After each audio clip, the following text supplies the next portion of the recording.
Hi friends, welcome to my channel. நம்ம சேனலை இப்போ தான் ஃபஸ்ட் டைம் பார்க்குறீங்கன்னா மறக்காமல் சப்ஸ்கிரைப் பண்ணிவிடுங்க. கூடவே வர பெல் ஐக்கானையும் ப்ரெஸ் பண்ணிவிடுங்க. அப்படியே ஃப்ரெண்ட்ஸுக்கெலாம் ஷேர் பண்ணிவிடுங்க.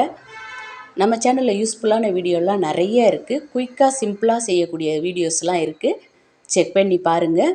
மறக்காமல் சப்ஸ்கிரைப் பண்ணிவிட்டு பாருங்கள். இன்றைக்கும் ரொம்ப சிம்பிளாக டேஸ்ட்டாக செய்யக்கூடிய ஒரு ரெசிபி தான். இதை நீங்கள் ஸ்நாக்ஸ் ரெசிப்பியாகவும் ஸ்டோர் பண்ணி வச்சுக்கிட்டு சாப்பிட்லாம். மெயினாக இது நீங்கள் காலையில் பிரேக்ஃபாஸ்ட்டாக குழந்தைங்களுக்கும் பெரியவங்களுக்கும் கொடுக்கலாம். சிம்பிளாக சாப்பிட்ணுன்னு நினச்சிங்கன்னா 1 2 எடுத்து நல்லா பாலை காய்ச்சி இதில் ஊற்றி நீங்கள் சாப்பிட்டீங்கன்னாக்கா ஹெவியாக இருக்காது, லேசாக ஃபீல் பண்ண வைக்கும். ட்ரை பண்ணி பாருங்கள். 150 கிராம் நான் மைதா மாவு எடுத்திருக்கேன். நீங்கள் மைதா மாவுலேயும் செஞ்சுக்கலாம், கோதுமை மாவுலேயும் செஞ்சுக்கலாம். ரெண்டுலேயுமே ரொம்ப நல்லாயிருக்கும். இல்லை ரெண்டும் கலந்தும் நீங்கள் செஞ்சுக்கலாம். அதுக்கு தேவையான அளவு உப்பு சேர்த்து 2 ஸ்பூன் நெய் விட்டுருக்கேன். நெய் விட்டு இது ட்ரையாக இருக்கும்போதே உப்பு நெய் எல்லாம் மிங்கிள் ஆகிற மாரி நல்லா மிக்ஸ் பண்ணி கொடுத்துக்குங்க.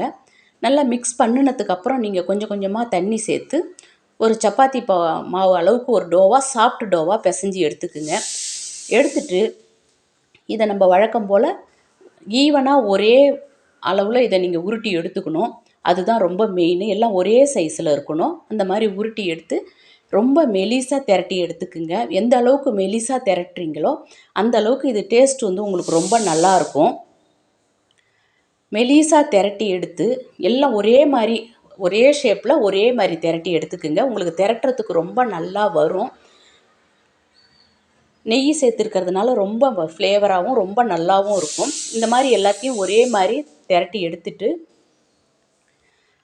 இப்போ நம்ம அடுத்த ஸ்டெப்பு ஒரு 2 ஸ்பூன் அளவு உருக்குன நெய் எடுத்துக்குங்க. கட்டியாக இருக்கிற நெய் வேணாம். உருக்குன நெய் எடுத்து அதில் 2 ஸ்பூன் அளவுக்கு அரிசி மாவு சேர்த்துக்குங்க. அரிசி மாவு சேர்த்து இந்த அளவில் கொஞ்சம் லிக்விடாக இந்த அளவில் மிக்ஸ் பண்ணி எடுத்துங்க. இது கொஞ்சம் நேரம் ஆனால் ட்ரை ஆகிடும் உங்களுக்கு. அப்படின்னா இன்னும் கொஞ்சம் நெய் சேர்த்து நல்லா லிக்விடாக நீங்கள் இந்த மாதிரி ஈவனாக ஒரு இது மேலே இந்த மாதிரி ஸ்ப்ரெட் பண்ணி விட்டுடுங்க. அது மேலே இன்னும் ஒரு அப்பளத்தையும் வச்சு அதையும் நல்லா ஈவனாக இந்த மாதிரி ஸ்ப்ரெட் பண்ணிவிடுங்க. நான் 6 அப்பளம் ஒன்று மேலே ஒன்று லேயராக உங்களுக்கு இந்த மாதிரி பண்ணியிருக்கிறேன். நீங்கள் அதுக்கும் கம்மியாக பண்ணினீங்கன்னா அந்த லேயர் கம்மியாக வரும்.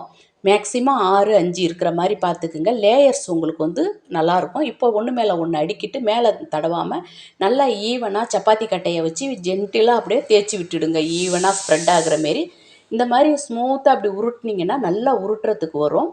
மேடு பள்ளம் இல்லாமல் நல்லா ஈவனாக இருக்கிற மாதிரி இந்த மாதிரி நல்லா உருட்டி எடுத்துக்குங்க. ஒரே சைஸில் உங்களுக்கு அப்போ கிடைக்கும்.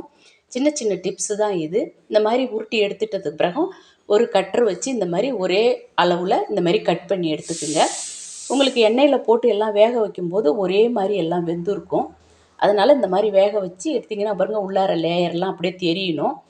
ரொம்ப ப்ரெஸ் பண்ணக்கூடாது. இந்த மாதிரி வச்சுட்டு அப்பளக்கட்டையை வச்சு லைட்டாக தேய்ச்சி விடுங்க. இந்த லேயர் உங்களுக்கு அப்படியே தெரியணும். ரொம்ப ப்ரெஸ் பண்ணி தேய்ச்சிங்கன்னா தெரியாமல் போயிடும் லேயரு. அதனால் அப்படியே லைட்டாக வச்சு இந்தமாரி தேய்ச்சி இந்த மொத்தத்தில் இந்த அளவில் இதை ரெடி பண்ணி எடுத்துக்குங்க. இப்போ பாருங்கள், எல்லாம் ஒரே சைஸில் ஒரே அளவில் இருக்குது பாருங்கள்.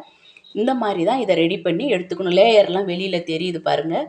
இந்த மாதிரி ரெடி பண்ணி எடுத்து ஆயிலை மிதமான தீயில் வச்சுக்கிங்க. நல்லா காய வச்சுட்டு அடுப்பை சிம்லேயும் இல்லாமல் ஹையிலையும் இல்லாமல் மிதமான தீயில் வச்சு கொஞ்சம் டைம் எடுத்து இதை பொரிச்சிங்கன்னா ரொம்ப நல்லாயிருக்கும். இப்போது ஒரு 2 ஸ்பூன் அளவுக்கு நான் சர்க்கரையை மிக்ஸி ஜாரில் போட்டு அது கூட 2 ஏலக்காயை போட்டு இதை நீங்கள் நல்லா ஃபைன் பவுடராக நீங்கள் பவுடராக்கி எடுத்துக்குங்க. இப்போ நம்ம மிதமான தீயில் பொரித்து அதை நம்ம எடுத்துக்கிறோம்.